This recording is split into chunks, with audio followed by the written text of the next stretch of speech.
Hey, good afternoon, everybody.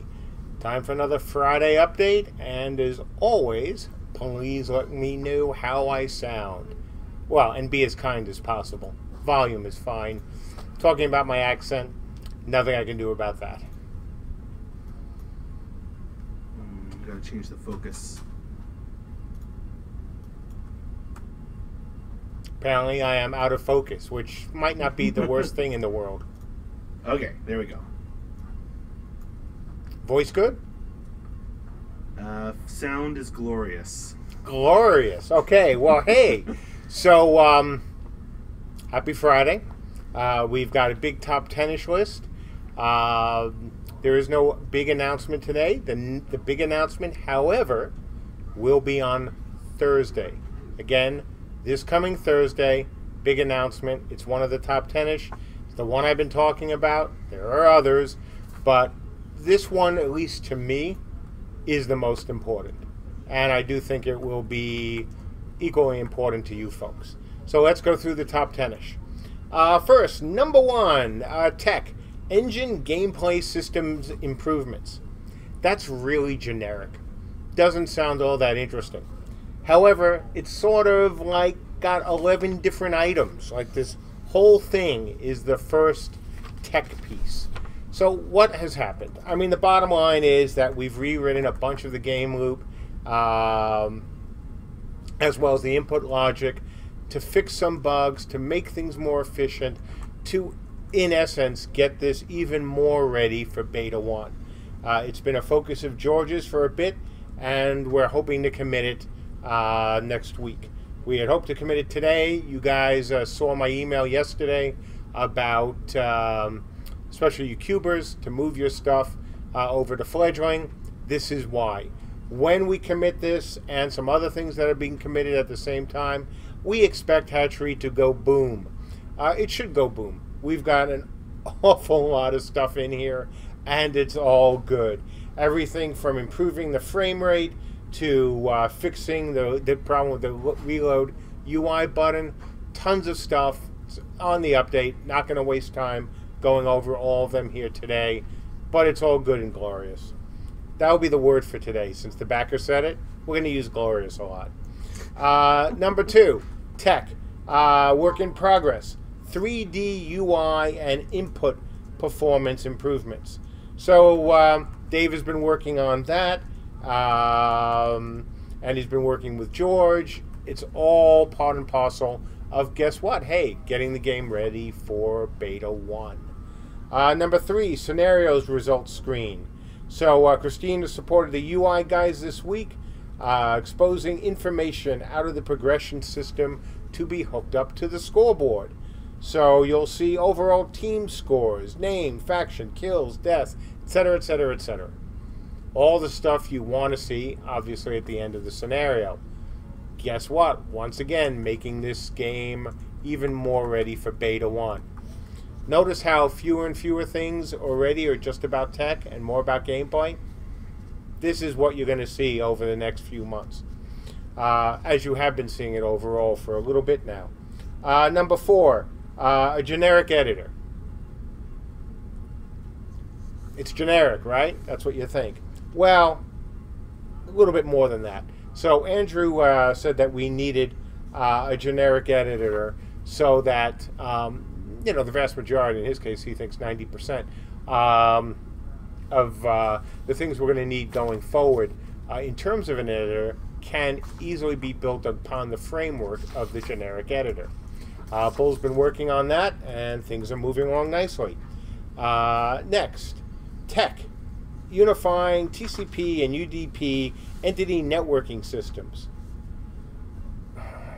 For those of you who really care, UDP and TCP, old school, still being used.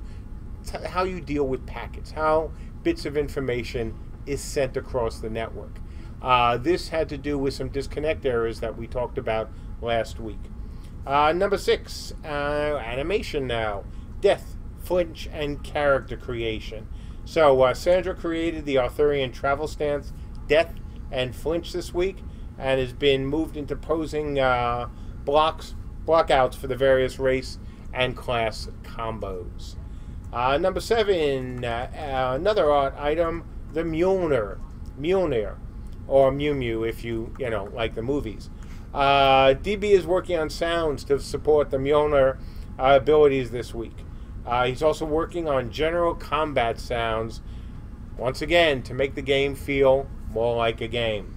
Number 8, animation pipeline. So, one of the reasons we brought in Joe, who's our new senior, is our new right now senior animator, is to of course work with Sandra and to work with Scott, bringing his years of experience as well as talent as an animator into actually putting more animations in the game and making it easier on the animation team and the programmers to get our animations in and make them look better. This is part of it. Number 9, another art item, scenario and patcher UI. So between the programming team and the art team, we've got a look settled for all these elements, it says, and so this week was spent finalizing the work. So we've got sketches by Michelle for James to use in the victory and defeat screens, and James has finished the styling of the scoreboard, is now working on the animations and micro interactions. Not microtransactions. Don't say it. Micro interactions, not transactions. Okay, number 10. Because you know somebody's going to say, wait, did I hear microtrans? Wait, they're putting in microtrans. Not happening. Number 10, animation, casting. Obviously, we kind of have to get the casting animations to look like good casting animations, and Scott has been working on that. So, look, visually compelling, number 1, but also what's really important is to convey through the animations what is going on, more than just, hey, somebody is casting a spell. Number 11, place of power scenario map. So Tyler created 5 new materials this week to begin roughing out the terrain. All the separate place of power models have been imported and placed on the map. Dion is working on large rock wall assets, etc., etc., etc. Once again, making the game feel more like a game. Number 12, weapons. So John has been creating several new weapon models this week. He's creating a modeling pass.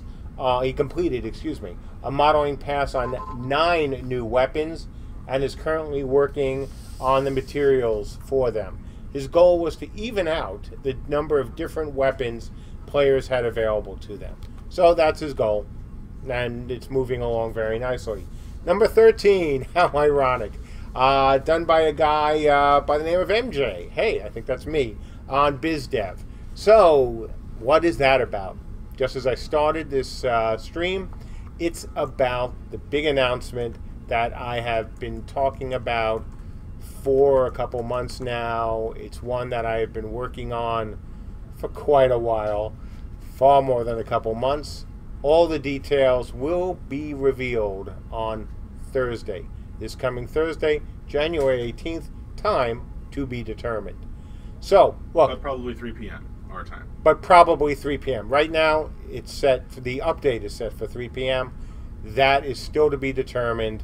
So thank you, Max. I actually even said to him that it was tentative. Yeah. Because frankly, as always, moving parts. Want to make sure the moving parts have all moved by the time we have the stream. And just as an FYI, the stream may be changed to earlier, much earlier as well. In which case, good morning all. You can have coffee with the announcement. Again, it's big news. It's wonderful news. It's glorious news.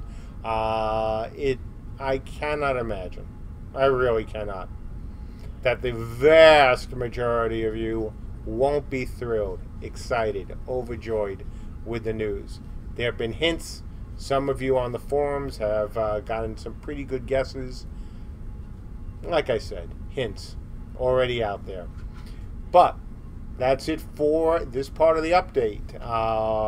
We're going to be doing, of course, our normal Friday reveal of other stuff later this evening. And let's go to a Q&A. I don't know if I'll last the full, in this case, 50 minutes, because I have other things to do. Let's just see how it goes. All right, we've had a lot of questions about if you could give some hints. But one pertinent question is, will Thursday, whenever it happens on Thursday, will it be all the big announcements or just one? Just one. We've got the other ones that will happen after. Timing for all this kind of important. You'll understand why when all the announcements are done. I will say, since I've said this on the forums, and I don't think anybody could have thought otherwise, one of the other big announcements will be the date of Beta 1. We are waiting until our new producer comes in on Monday, this coming Monday, we hope. That's boom. We need him to come in and talk with us, and we will talk with him, and we'll validate what will be an exaggerated date for the opening of beta. And when I mean exaggerated, we are going to give ourselves a little bit of wiggle room just in case, because as always, stuff happens. In terms of hints, folks, the hints are out there. I've given them, like I said, some people on the forums, have come awfully close. There is nothing that the vast majority of you, I can't guarantee, because look, it's all, your mileage will vary. But I can't imagine that the vast majority of you won't see this as good news. I'm excited. We're excited as a team. It's just awesomely good news. So let's go on. Move on. All right. Folks, there's a lot of you, and the chat is scrolling very fast, so if I miss some questions, I'm sorry about that.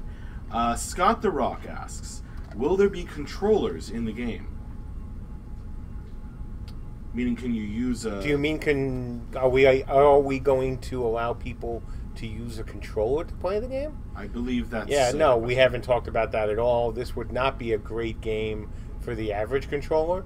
Obviously, there are going to be a lot of abilities and a lot of things that keyboards are just going to make easier. We haven't spent any time, quite frankly, thinking about it.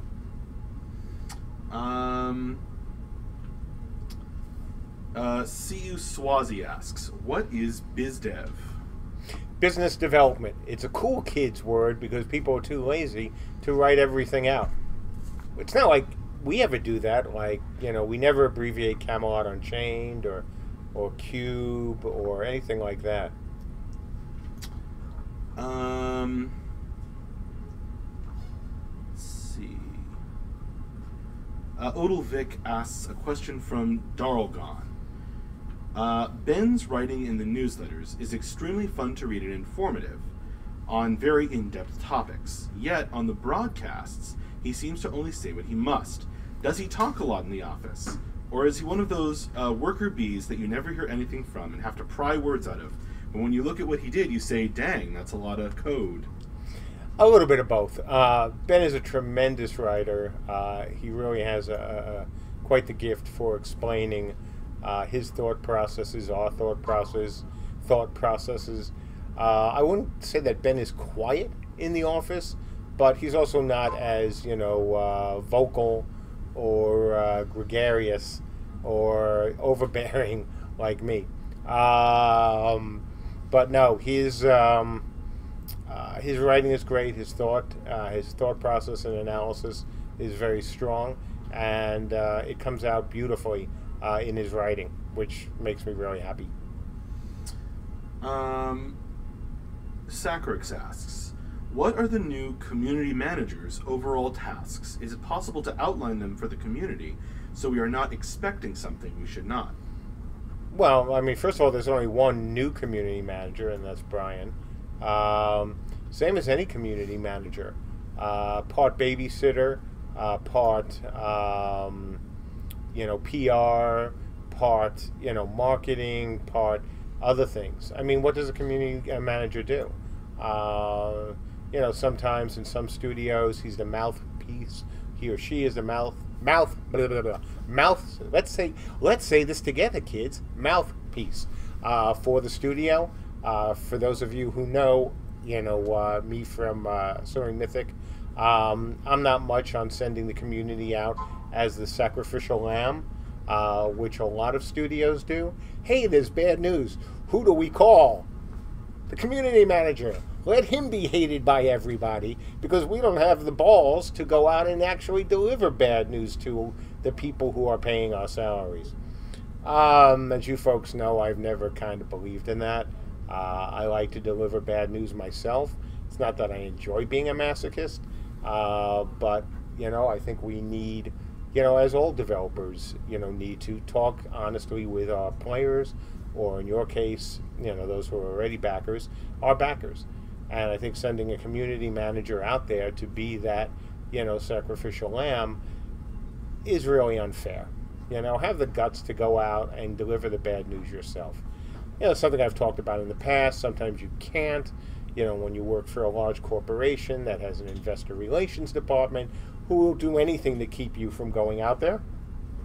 But whenever possible, it should always be, the head of the studio, or at least certainly the head of the project, who delivers the bad news. So, Brian's going to have a lot of tasks. He's also going to do some other things for us. But yeah, everything a CM does plus. That's actually what I told him. I wanted him as a as a community manager plus. Ulvik, and the chat just skipped it. But a long-term backer named Nanalak would like to know, will casters have holsters for their focus items when not casting? Well, they have to go somewhere.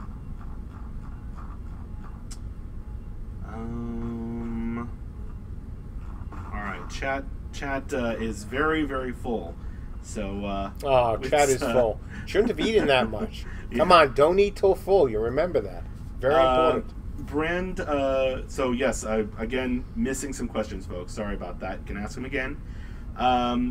Brand asks, is the big announcement going to be a stream or just a newsletter on the forums? Oh, no, we're going to stream it. Oh, my God. That would also be cowardly. No, we're going to stream it. I'm going to talk about it, and then I'm going to sit here and take question after question, from you guys. So that's kind of why timing is important. We'll figure it out, certainly before Thursday. But it's very important. I might even do 2 streams. We'll see. I think it's very important that, once again, just as when you're giving out bad news, that, I am here, we are here, to talk about it with, you folks directly, and not sort of, coward our way out of it. Bad Lunar Rising asks, we know that pre-alpha and alpha take extended time because all the systems, etc., are being created. Then comes the process of the betas. At the point in which beta starts, would you say a studio is halfway, a third of the way, a quarter of the way to release? How long would we expect a beta phase to take until we see a release date? Obviously, you can't give a time and a date, but an estimated percentage about how far along the project has come. Good question, really good question. Hard to answer, not because of evasiveness, but the bottom line is no matter what answer I give, I'll be wrong. And the reason is very, very simple. No matter how smart, no matter how experienced, no matter how well developed your beta is, we all know what happens. Shit happens. And you're, testing beta, you're going through beta, and things go wrong. Things break. Things need to be refactored. So, you can give a date, and you'll almost always be wrong. Now, that's especially true in our kind of beta, an old school beta. Other times in games where the beta is really, just a paid final stage, you can give that date. For something like this, you really can't. Because, again, 1, old school, and 2, because of how we're doing things. We said right from the beginning, we're not trying to bring even the majority of classes in for the beginning of beta, because that's just dumb. We want to bring in, the core, 3 core classes, for each realm. We want them to, battle it out, lay the foundation for what comes next. That's the best thing I can say right now. What I can also say to make you guys feel better is that I am not looking at beta then leading to another 4 years of development. There's more clarity on this that will occur on Thursday. Not the beta date, but more clarity about your question. Trust me. Pachamos has a wide-ranging question. Are there any lessons learned while running Mythic that you feel has helped you run CSE better? Oh, that's a great question. That's a really good question. Well done. No one's asked me that yet. No, I don't remember anyone asking what I learned at Mythic. Now the question, how to answer that.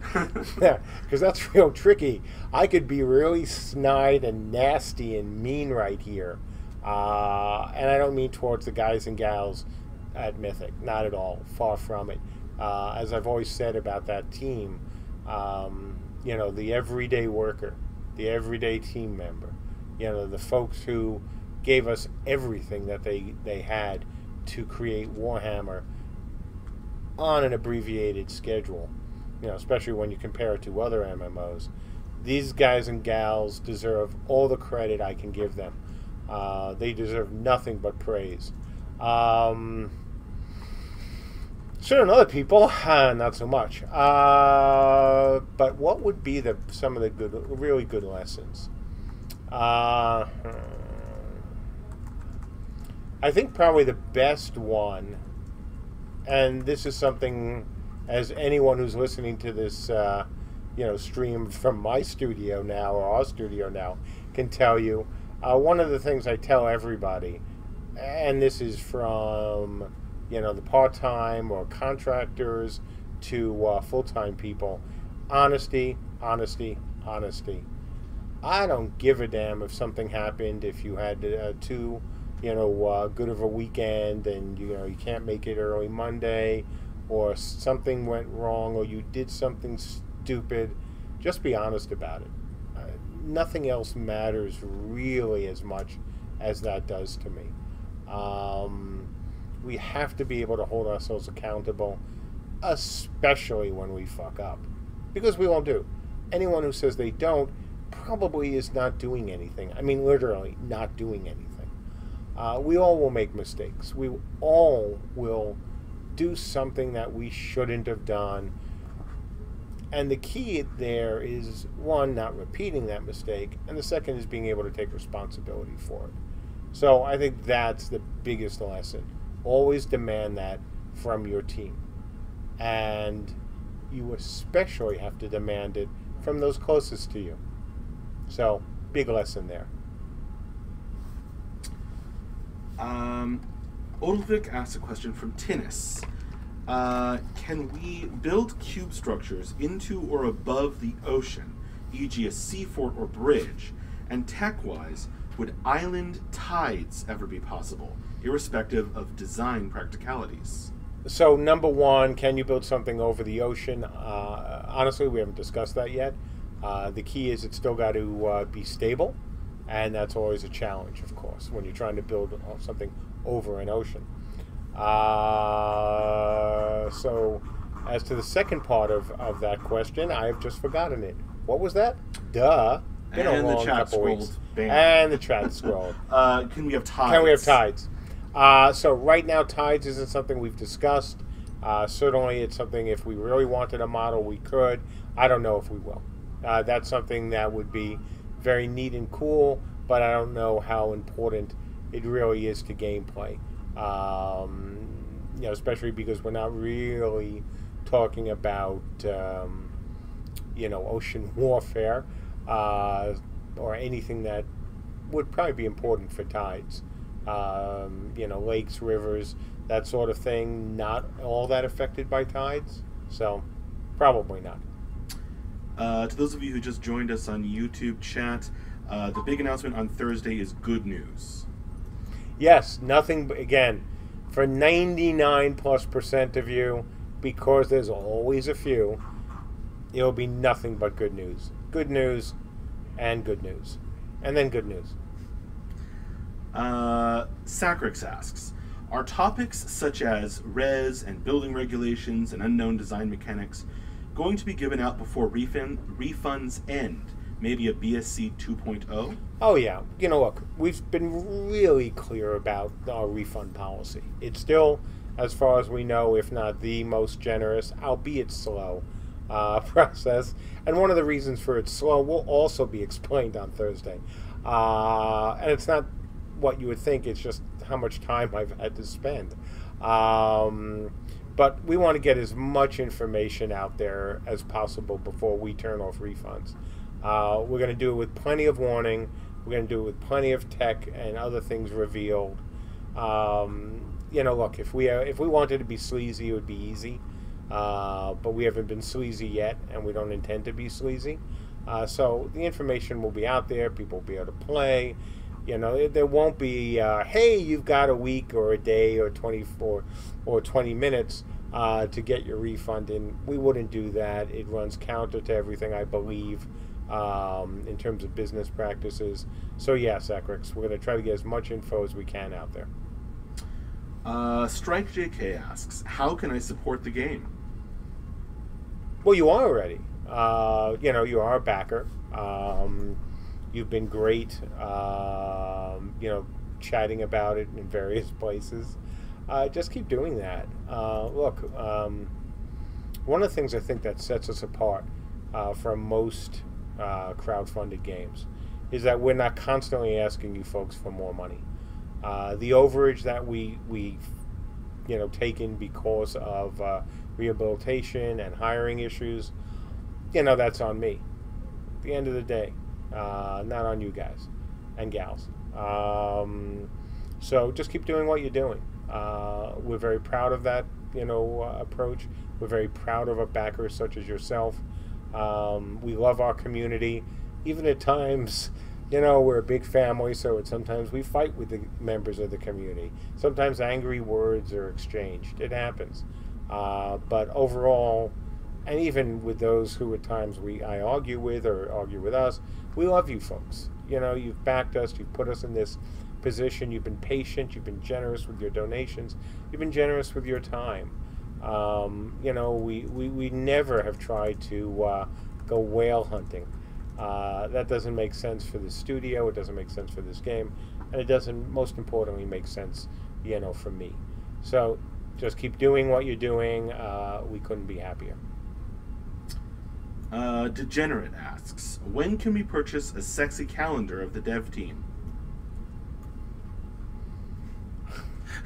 Boy, now how do you answer that, right? How about just a calendar without the sexy? Certainly, I passed my sexy days a long time ago. So if you want like a gravitas calendar or a silly calendar, well, yeah, I'm right there with that. Down with that. But sexy calendar, yeah, no, probably not. Scott the Rock asks, will the assassins be able to disappear like the Shadow Walkers? To be determined. Cap 10X, what mechanic in the game are you the most proud of and won't change even if the community asks for it in the future? So, and this is incredibly important. Just because the community asks for something doesn't mean it's right. Just because the community doesn't ask for it also doesn't mean we shouldn't do it. I will remove anything, any mechanic, any idea, my idea, Ben's idea, someone else's, if it's hurting the game. That's the bottom line. There'll be things in our game that won't be fun. Travel time is never fun. Any sort of downtime is never fun. But you need it if you want to make our kind of game. There is nothing sacrosanct in terms of mechanics. None. Zero. I've talked about this before. I love the crafting, the ability crafting system. Would I gut it in a heartbeat? If it's unbearable to play or not fun or just hurts, the game going forward, I'd scrap it in a New York minute. It's really that simple. When it comes to mechanics, nothing is sacred. Foundational principles, as much as I've said, I will always try to enforce them. If any of them stood in the way of us doing what we need to do, then I would make a change as well. There are a few things that I've promised that I won't change, but they aren't mechanics. And one of the best examples is MJ. There's a lot of games out there that have made more money going free to play. Why don't you think about it? Why don't you just shoot me in the head right now? There is no chance, and I said this during the Kickstarter, 0, that I would allow this game to go fully free to play. Obviously, we, like other games, including Dark Age of Camelot, you might give away a free account to have people come in, limited time, all that sort of stuff. But there is no way, none, 0, again, zilch, that this game is going to go free to play while I am running the studio. Not gonna happen. I would shut it down first, because that does not fit with this game. It does not fit what we told our backers during the Kickstarter. And so, yeah, not going to happen. But that's not a mechanic. Not how I would define a mechanic. Strike JK asks, will CSE throw a beta party on its arrival? I haven't thought about that. The answer is probably yes.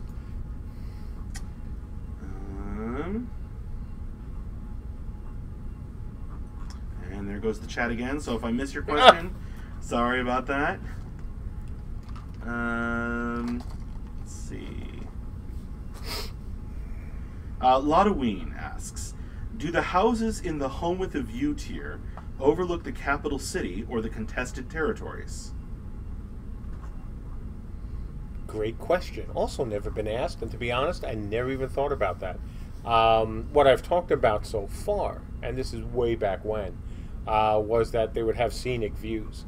In terms of whether it's just going to be the capital city, could it be the contested lands, could it be a oceanfront? That's going to depend on really how the maps work out. I'm gonna have an oceanfront one though. That's I like the ocean. You guys know this already. Let's see. Absalom33 asks, do you anticipate CU being affected by this whole meltdown hardware vulnerability? Word is Amazon Web Services will be hit pretty hard. Any word from them?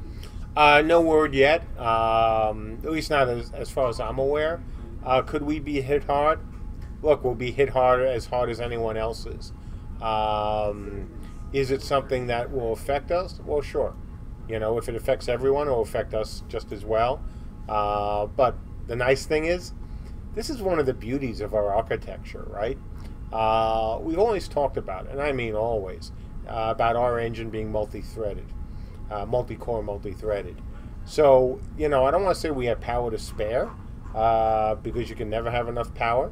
But when you have an engine like ours, which can suck every damn thread, both on a server and on a home PC, if you lose some of that, at least you can make up for it. So, yeah, will we be hit if the vulnerabilities and the slowdowns are what people are warning about? Yeah, we'll be affected, but so will every other game. The good news is we're not limited to one core or one thread, so we'll be fine. Poochie89 asks, will there be an arena where you can hold 1v1 tournaments or execute players being caught with a huge bounty on their heads? Well, I'm all for executing players. I know I've told the story in the past how I executed a player once in one of my muds. That was kind of fun. He was very angry at me when I did it. It was so much fun, though. Might be seeing him again soon. He actually kept, just heard from him and another friend a couple weeks ago. from those days. So that could be interesting. No plans for anything like that right now in terms of the execution. In terms of an arena for possible 1v1 battles, it's something we can talk about. It's certainly having special events. Absolutely. Anything more open, I don't know yet. Sacrix asks, if you don't want to play SNS during the tests, will the open island have combat as previous tests and a working open world? Yeah. I'm sorry, Sacrix. I thought we'd already talked about that. That SNSs are only part of what will happen during beta. The SNSs are designed for, SNSs. But the open contested island is more for free roaming play, because we want to test both during beta. Real Life Gobbo asks, any word on a physical loot store like t-shirts and lanyards? No word on it, because frankly it hasn't been a focus. As I told you folks, with the delays, we weren't going to spend hardly any time on anything like new tiers or new swag, because that's not right. While we're sitting here, being delayed for the game, we shouldn't at the same time be we shouldn't say to our backers, there we go, hey, hand us out more money for the cool game that's late, for God's sakes. So we're going to wait until we get closer to beta, until some other things happen that we need to have happen, and then we'll be more than happy to start putting up some new stuff. But short term, no, it's not the right thing to do.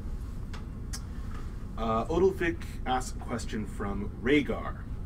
Rhaegar was wondering, will a realm owning a place of power give a benefit to the whole realm, or just to the land or players around the pop? To be determined. I think one of the things I've talked about in the past is that places of power need to have different effects, which is why you want to hold many of them. So I think there'll be some that will have more wide-ranging effects, and how the effects are also going to work and that places of power will interact is a kind of important thing going forward, which we'll talk about down the road. I have ideas, cute little things that people shoot sometimes. By the way, much support for not ever going free to play. Okay, let's see. Odilvik asked a question from Ajadi. Ajadi is wondering how you envision the common day of an average crafter. Yeah. I saw that question on the forums. Oh, great, and that's also a really good question. So let's just consider this a high-level crafter to make life easier. Because the difference between a high-level crafter, or I should say, maybe not high-level is probably the wrong way to say it, a very experienced crafter. So the average, very experienced crafter will end up doing a number of things. Certainly they'll end up dealing with their store. When you're a crafter, you're a crafter all the way, from your first crafted item to your last dying day. Max didn't get it. Oh my God! Sorry, I was catching up on. Oh some my questions. God! That's the opening lines from the song from West Side Story, "When You're a Jet." Yeah. Here I am, just pearls before swine. Pearls before swine. Here I am, just doing a live Q&A, and I was able to take a question about a crafter and quote a Broadway musical. Come on, folks! Little credit for this, and Max just goes right over his head. I am so ashamed, so ashamed. So anyway, so the crafter obviously has to focus on their shop. Assuming that you want to be that kind of a crafter. Obviously, one of the things we've talked about is that crafters will be doing more than just sitting around in their shops if they want to. So, your typical day could be going into your store, checking the reports, see what happened when you weren't there, because we've talked about, obviously, during the BSC days, that the crafter can have assistants to help them. You'll need to obviously check your stock and look at things that have sold and do all that sort of exciting inventory stuff that people like me who worked in retail just loved. Then you'll also be making things, of course. Even the most experienced crafters will need to work on their voxes. So they'll be doing stuff with that. And then the day will really depend on what else is going on and what kind of crafter are you. Are you the sort of person who wants to go out and fight? Are you going to want to go with hopefully some groups into the depths? The crafters can have a very, varied life in our game. That's one of the big things. When we said we were going to have a crafter class, I just didn't want there to be one way to play a crafter, because that would eliminate a lot of people who actually enjoy crafting but just don't want to do nothing else other than craft. So, expect you, depending on what kind of crafter you are, to do everything from run your store, to make items, potentially to fight in RVR, to take part in caravans, and to even go into the depths. So it's a kind of interesting class, because you really can do a lot of very, very different things. But unlike combatants who kind of sort of only, get to level through fighting other people, you can do a lot of different things. So hopefully that answers your question. Scott the Rock asks, will see you ever make a donation tab on the website? Donation tab. Donation for what? Do you mean we already have a pledge tab? So I'm not... Maybe like Munchies for Crunchies that we did that one time? Yeah, so fill us in on exactly what kind of donations you're talking about. Okay, this question has stage directions. Nice! Odelvik says, Ajadi is asking a very serious question. So be prepared and answer absolutely honest. Uh-oh. Which of Lady J's pies or cakes is your all-time favorite? Describe the taste with a metaphor. Nice. Well done. So the first part of that is real easy. It's her blueberry pie. As to describe it, oh boy, it is like, oh boy,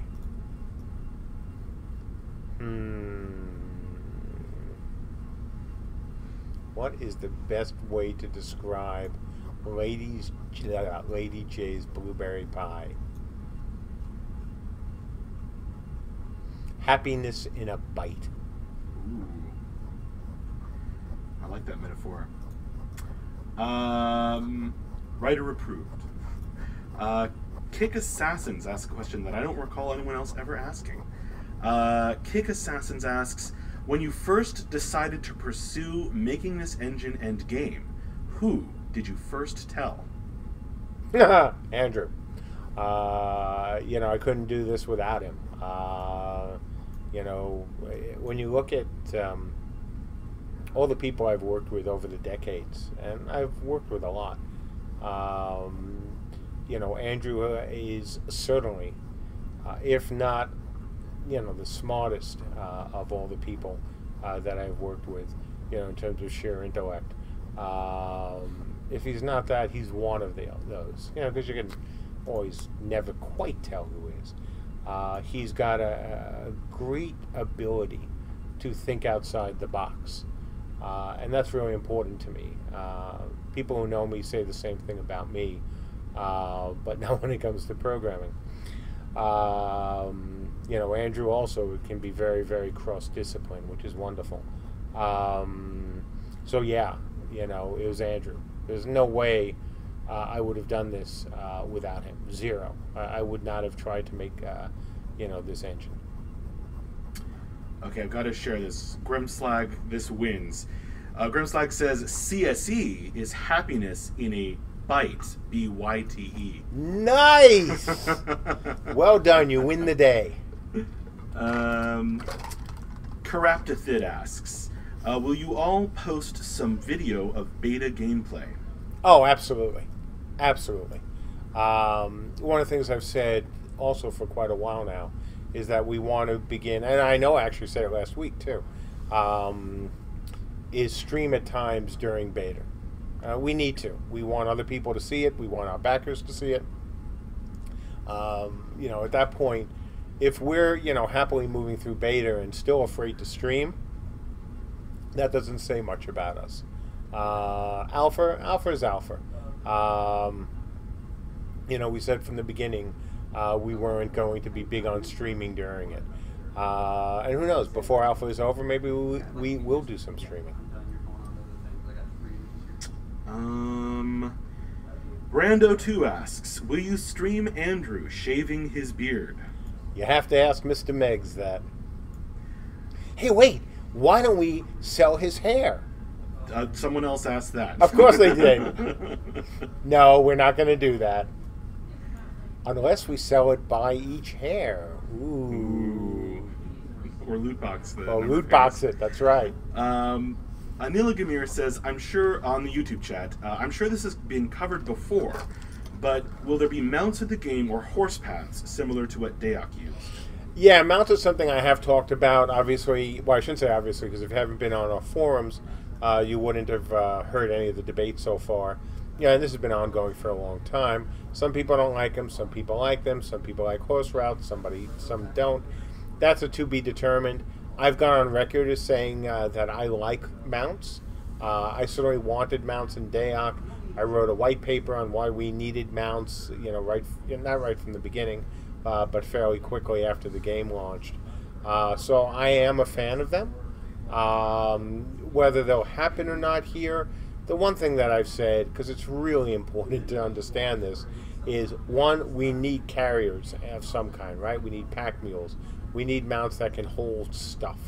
But secondly, if we have mounts that are effective for riding, they can't be as fast as any of the speed classes can make you go. They have to be slower than that. So could we still have mounts that are slower than the fastest speed buff? Yes, but, and it's a giant but, is that they cannot affect performance in battles in a negative way, which means you're going to have to dismount, and then what starts to look may get a little silly. On the other hand, we'll see. I like them. I think they can add to the game, but it's not something that we've committed to, and no matter what, it's always subservient to performance.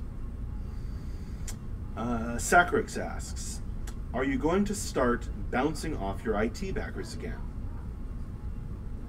I bounce off you guys all the time. You guys say something, and then you pinball me one way, and then somebody else... no?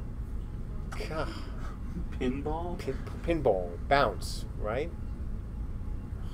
You mean ping pong?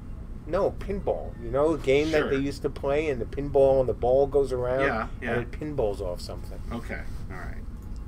I get it. Yeah. Hey, it's worth a shot. So yes, we will, of course, Sacrix. I think you knew the answer to that before you asked it. There hasn't been as much to ask you guys at this point. That's changing.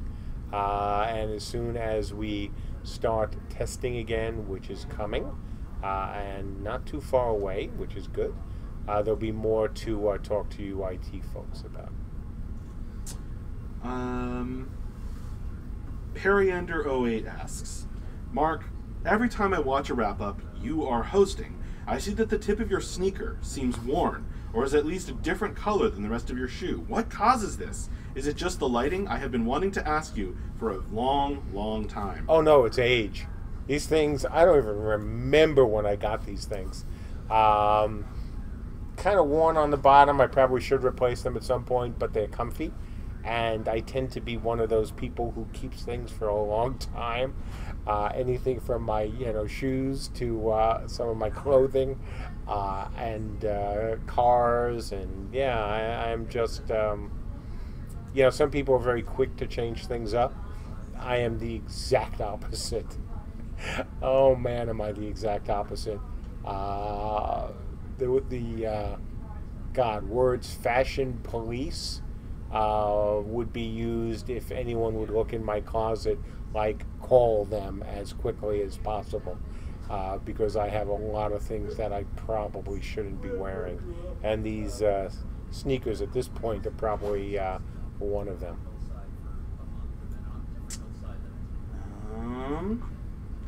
All right, chat going by again, so if I missed Bye your bye. question, sorry. Or going by quickly, I mean. Critical Danny asks, will Uf Yevnar be in Beta 1? I don't think we said the Ulfies would be in Beta 1. Certainly not the start of Beta 1. No. So they certainly won't be ready for the beginning of Beta 1. Afterwards, it depends how they finally come out. That's definitely been one of the races that we had an issue with. And not because the artists aren't good and talented, just couldn't get the right look for them. Pachamos asks, so, what happens if CU blows up huge? Would you position CSE to be a titan in the industry? No. And let's be very clear why. So, Dark Age of Camelot was a great game, fantastic game. Could we have tried to position the studio to be a titan? And by titan, that means get very, very big and do a whole bunch of things and, go from a small team to a ginormous team. Or, maybe a titan because the game goes just through the roof, a la Minecraft. So the latter one, not likely with CU. It's not that kind of game. We're not trying for it to be, or designing it to be that kind of huge, potential. Can we be very successful? Absolutely. But that kind of potential, I'd be beyond shocked. And even if it was, when we started out with the studio, Andrew and I were very clear with each other about one thing. A bunch of things, but one in particular, that we didn't want to become a 5,000 person studio. We didn't want to be huge. And that's still true. You can be a very successful studio, be worth a lot of money, can make money for your team, can do so many right things without necessarily being a titan. That just doesn't have a lot of appeal to me or to Andrew. Being a titan, again, in the former case, which is just a ton of product and a ton of people, takes some of the joy out of it for those who, run the studio, unless those who run the studio simply care, about power, position, perks. Andrew's a hands-on guy, and I like being a hands-on guy, and I like to be able to know my team and talk to them, and feel like I'm doing more than just, either shuffling papers around or just doing biz dev stuff and not getting a chance to focus on the fun stuff. We can be quite successful, and everyone here can be very, very happy with the result without being a titan. If we're lucky enough that one of our games just went huge, that'd be great. We would deal with it. We certainly would be happy, especially with the way we share success in this studio. But, the idea of really going to be that kind of super large studio just doesn't have a lot of appeal to me or to Andrew. And, again, if we turn out big, great, fantastic. But even then, you can still be, very successful, big, without trying to go all Titan size. I wouldn't enjoy that, quite frankly. When I was at EA, you could see the people there, who wanted to move up the food chain. I really wasn't one of them. Kind of told them that right from the beginning, that, I had no interest in moving up to, look to be head of the games label as they, used to do things, or the head of the, even the company. No interest in that. It's not the kind of job I want to do. So same is true here. I like doing things like this. I like, being able to be involved in making games. I like being able to know the team. And, it's hard to do that when you're a Titan. Or you become the worst of all worlds, which is somebody at that level who's a drive-by guy. Just comes in and goes, oh, it'd be great if we could do all these sorts of things. And the team looks at him like, are you out of your friggin' mind? We can't do that. We even talked about that. And we say, oh, no, but I'm the boss. Yeah. No thanks. Hopefully we'll be quite successful without being a titan.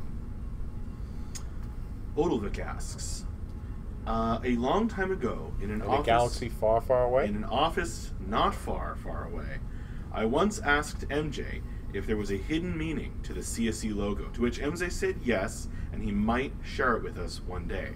Is this the day we are looking for? No, not yet. One day.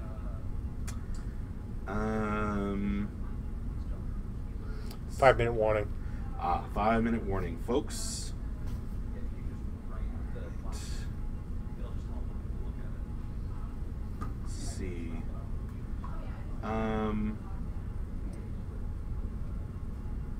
Lots of questions about secret stuff like that.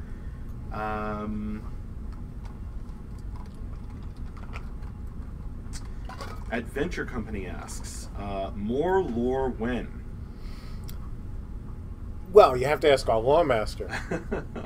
Now we have the sound of throwing somebody under the bus. No, it's on me. It's certainly something I have not been able to spend time on in many months. More lore is coming, but let's get into beta first. Or certainly let's get through the next, couple of months first. And quite frankly, I also have to get my head back, into lore and also design stuff more. I've been preoccupied. How's that? As many of you know,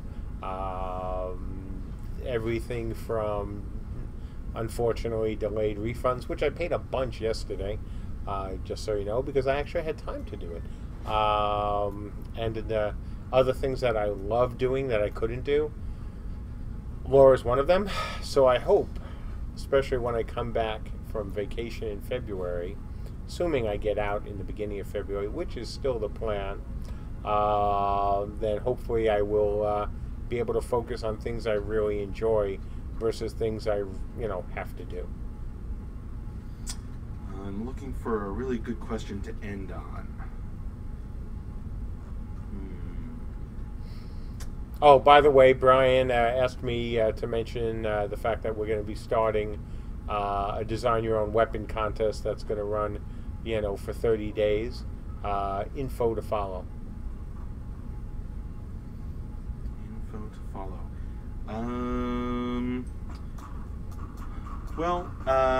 Dark Society Network wants to know if there will be a localized patcher during Beta 1. Actually, I haven't thought about that. Probably a good idea. We should make it happen.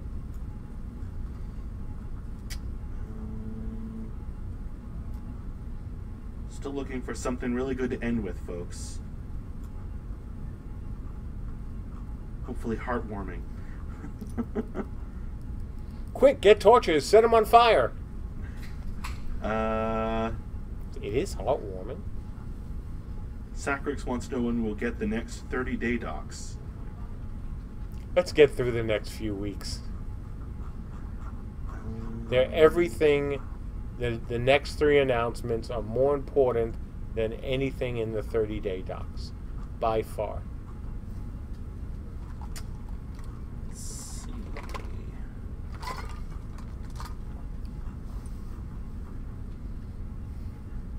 Swazi wants to know, can we let Andrew pick some of the in-game music? No. And yes, if we want to have additional music that people can choose, sure. But Andrew's taste, just like some of my taste, probably not the best for a lot of our backers. But Chamos asks, how many employees do you think will cry when you launch the game, hopefully with happiness? It's a really interesting question. Okay, let's hold on that. Well, the simple answer would be, from happiness, the majority of us. But in terms of numbers, okay, give me a sec. I just need to pull up the my hiring doc in my head. So give me a sec to pull that out of memory. Got it. So in terms of developers, I am hoping that the number of developers who cry, it's developers, very clear about that, will be over 40. How's that? Wow. So that's it. All right. Let's wrap up. All right. So, folks, Thursday will be the big announcement that I've been talking about. It's not the beta announcement. I've been saying right from the beginning, when I've been talking about that, that will be the end of the month. I've been saying it on the forums. That will be the, or I should say, that will be the last of the 3 remaining announcements. We are waiting. Clear again, we've been waiting on the new producer to come in, because the one thing you don't want to do, the new producer, is go, hey, by the way, guess what the date for beta is, man? And this poor person comes in day 1, looks at everything and goes, check please. No, that would be bad. So we want him to come on in. We want him to work with us. We want to look at the date, and come up with a date that we can make, and then we'll add some time to it just to give us a little wiggle room.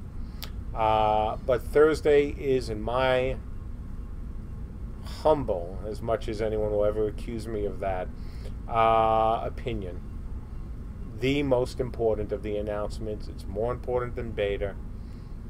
You may disagree. Some of you will. It's a great announcement. I think so. Some of you will disagree. If I do this enough, do you think I'll lull them to sleep? Until Thursday. Until Thursday. But it's going to be good. It's going to be glorious. I can't imagine truly that the vast majority of you won't be really happy with it.